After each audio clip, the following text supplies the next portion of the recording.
pastaj shfaqet dita e Kiametit. Momentin që vjen dita e Kiametit, do thonë njeriu do të jetë ky që është sot, kjo është shumë e rëndësishme. I njëjti?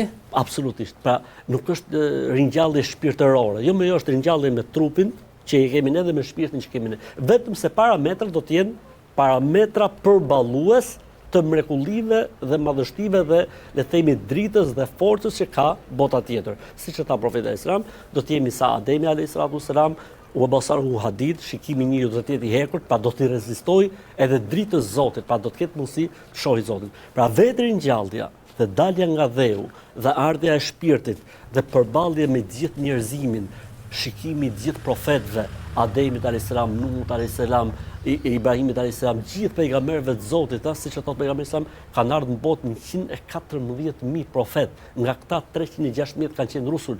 Pra ne do t'i shohim gjithë ta, ne do të shohim aty rezervuarët e profetëve, ne do të shohim aty peshoren, ne gjitha këto gjëra që ne i kemi besuar si gajb në këtë botë do të jenë aty reale. Do të llogaritë vetëm një moment për shembull të shohim peshorja. Një pjatancë peshorës në të mund vendoset gjithë qiejtë dhe toka. Ndërkohë që kjo do të peshojë edhe gramin më të vogël, edhe atomin më të vogël, madje edhe përbërësit e atomit do t'i peshojë.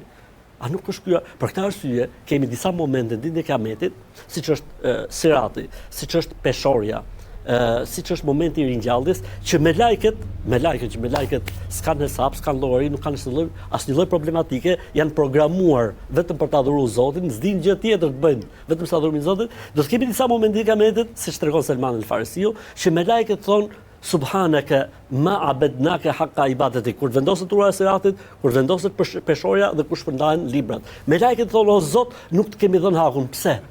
Sepse është një përjetim, është një lloj gjëje që edhe me lajket nuk e kanë parë, e jo më njeriu që është shumë i vogël në gjitha kuptimet e krahasimit tim me lajket e Zotit. Kështu që dita e Kiametit është e mbushur me fakte të tilla. Momenti që kafshët do të kthehen në dhe dhe do të bëhet gjyqje dhe drejtësia mes kafshëve, para se me fillu me njerëzit.